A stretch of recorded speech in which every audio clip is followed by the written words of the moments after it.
What is going on, everyone? My name is Northy, and today I'm here for, I guess, a special type of preview, as this usually, as of late at least, has been coming out on the Friday, but considering that the round starts tonight, we've got ourselves the round 13 preview today at Thursday. So very exciting stuff for sure, and a lot of things to look out for. Obviously, considering this weekend is going to be a long weekend, specifically just for the amount of games that there are. We've got ourselves tonight's game on the Thursday, we've got a Friday night game, we've got Saturday and Sunday with their usual games, and then the Monday clash as well. It's gonna be hectic, there's a lot going on, so we're gonna see how we fare up in terms of what our cards are looking like and how we are looking towards this next weekend, because there are two buys and there are a lot of interesting matchups that we now have to work with as well. As we're gonna start off obviously with our Star Powers. Star Powers is looking very weird this week, I feel like. I'm not sure how it's going to go. First off, Supreme. We've got Rory Laird. Now, Rory Laird is going to be a very interesting guest. It is because I believe Adelaide are playing West Coast. Yes, Adelaide are playing West Coast, which means, obviously, as I mentioned in the review for round 12, this is kind of the time where I want to experiment with putting players in who are most likely going to go off against poor teams. So, for example, we've got Adelaide versus West Coast, which is why I've also got Tex staying in this week. He only had 53, but they're up against West Coast, and you kind of expect them to have their way with West Coast, so I'm keeping Taylor Walker in. We've got Nick Dacos in as well. I've got him for the big clash against Melbourne on the Monday. Again, he's one of those ones who consistently manage to do really well, so why not keep him in there? I don't see a reason why not. Next up, we go to our Young Guns. Tom Green, once again, having a really good start to the year. They do come up against North Melbourne as well. It could be an even game with the way North have been playing and the way GWS have been playing. It could potentially be an even game. Who knows? Tom Green should be able to get his hands on the ball a fair bit in this one. Let's see how that one turns out. And then, of course, Sam Doherty. We're keeping him in. I'm not sure how that's going to turn out. Tom Liberatore, I've actually been thinking about, considering he's been averaging 104 for the season now. He's lighting it up for the Dogs. He's doing really well, although they have had a pretty average season so far. Although it hasn't been an absolute disaster, you wouldn't call it the best season or the best performing team for the year so far. Jeremy Cameron, again, they're up against Melbourne. Could go either way really for him, but I'm going to stay away. Aaron Hall for North Melbourne's backline. I mean, you can always expect them to get points because the ball's always down there, but no, I'm going to stay away from that. We got Luke Bruce. He had himself a pretty decent game, the 5 goals for himself, although the team performance itself wasn't great. Luke Bruce had himself a game. But we're sticking with Doherty. We're just going to stick with him. He's averaging 105. It may be a mistake over Libba. He is playing against Port Adelaide, so it could really be a tough one for him. But I am confident that Doherty will still be able to get a consistent game off. And Carlton really need to just start showing some fight because, yeah, they are looking really poor at the moment. Really poor. So for Carlton fans, let's hope that Doherty puts on a show. And then this is what our Ultra team looks like. It is such a weird looking team. So, first off, we're keeping Tim Kelly in after his really good week last week. I'm going to keep him in again. Hopefully, he has another good game. Let's just hope. Fingers crossed. He's been a good performer for West Coast without the great performances so far this season. So, it's good to see Tim Kelly at least doing his part. Our two normals in here, Dacos and Walker, mainly because I don't see any reason to chuck in Ben King here. I really don't think it's necessary. And Dacos as well. I would have Anderson in, trust me. Anderson would be playing again this week. But it's simply for the fact that Gold Coast are one of 2 teams to have a bye this week. They are having a bye, and I'm talking about last Silver Star Powers. The Geelong Cats, there's the name. They also have the bye, so those 2 teams are out. Can't put either of those ones in. And epic is Luke Bruce. I just recently picked up his team Star Powers, so I mean, I guess we'll chuck him in.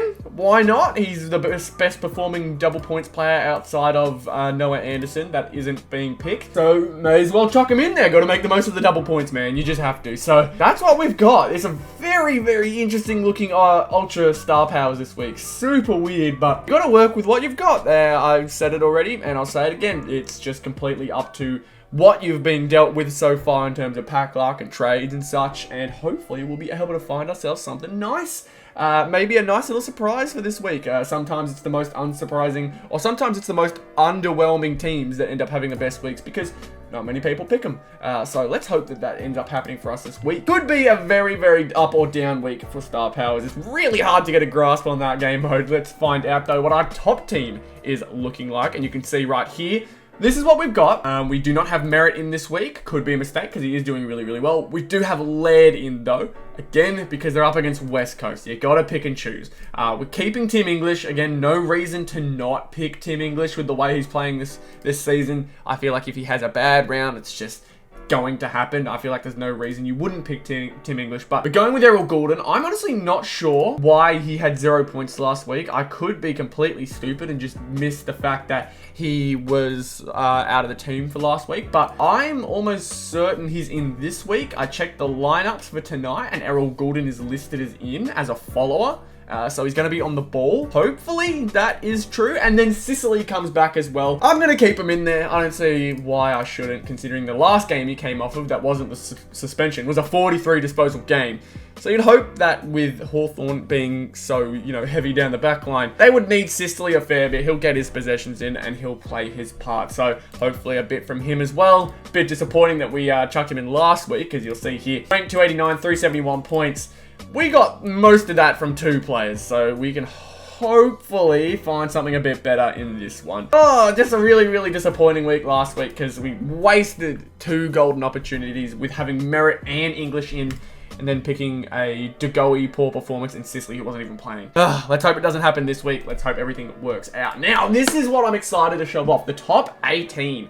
I did mention that I was going to try and switch things up to players dependent on who they're playing against. So you'll see here, we've got ourselves 2 small Adelaide players. We've got ourselves Isaac Rankin and Josh Rochelle. So I'm hopeful that with their matchup being West Coast, we can find ourselves a pretty decent performance from these 2. And this team is not final. I'm honestly not sure whether this is going to be the final team because not every team lineup has been announced. So there may be players that I'm forgetting that have been listed out or from suspension or injury. I know Degoe was one that has been moved.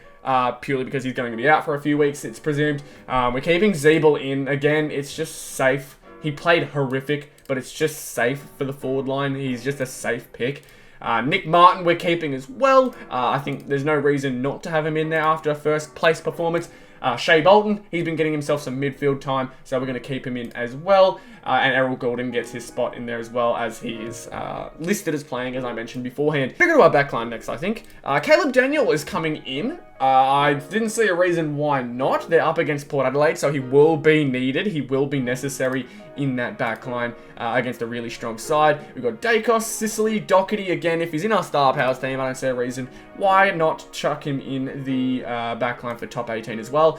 We're keeping Dawson, which may or may not be a mistake.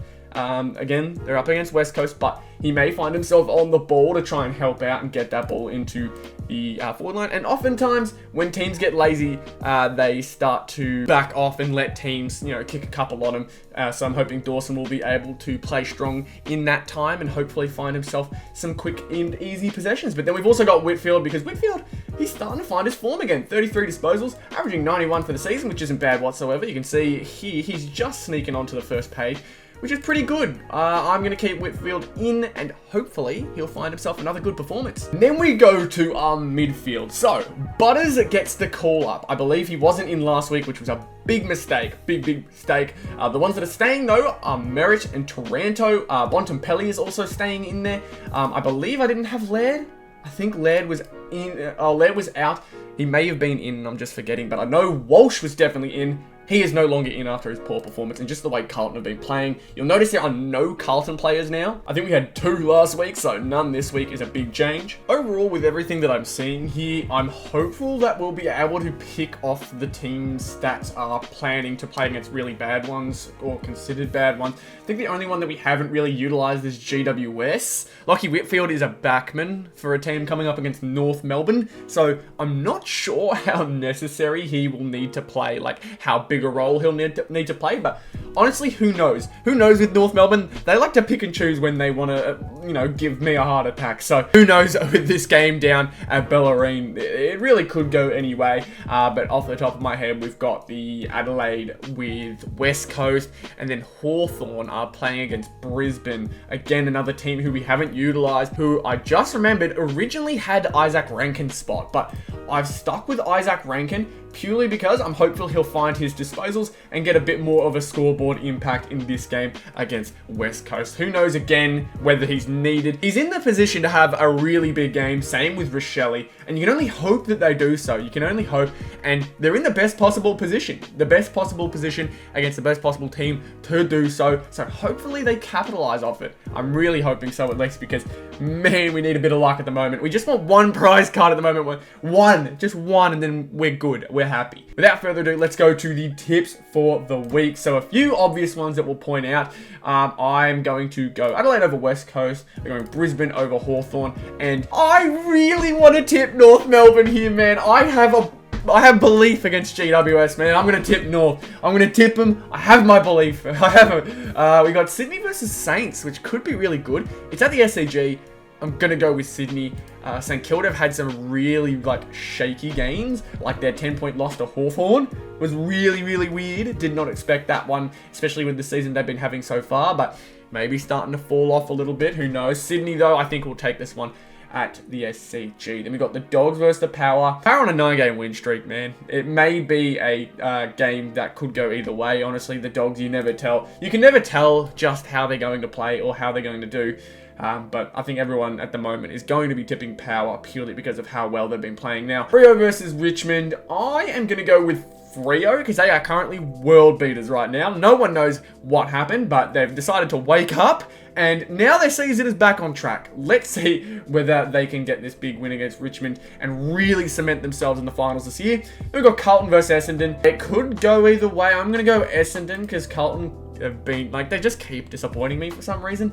I really don't understand. And honestly, because I've tipped Essendon, watch them have a standout performance. Watch it happen. But Essendon, they only won by a goal against North, so that may convince some people to go Carlton. But Carlton, they have no signs of life. They don't have a pulse right now, man. No one can really understand it, but Carlton just can't seem to, find their form. And then we've got Melbourne versus Collingwood. And although Melbourne are coming off of a win, Collingwood just look cleaner. I think Melbourne's win against Carlton was super scrappy. And you'd really hope that they don't continue with that form against a strong side like Collingwood, because Melbourne can play much better than they did. Much better than they did against Carlton. And they still got a win. So I think Melbourne's best can definitely shape up with Collingwood. But it's going to have to take a lot, man. It's going to have to take a lot from Melbourne, because Collingwood have just looked that good so far. But that's who I've got for my tips this week. Let's hope for a 9 out of 9 week, and let's hope for a North Melbourne win, as we always do, baby. Let's hope and pray. But nonetheless, I hope you guys enjoyed this video. If you did, be sure to leave a like. Subscribe to the channel if you are new. Check out that video on your screen right now. This is the review from last week.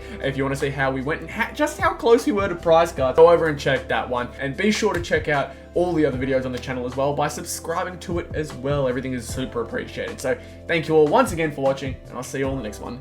Goodbye.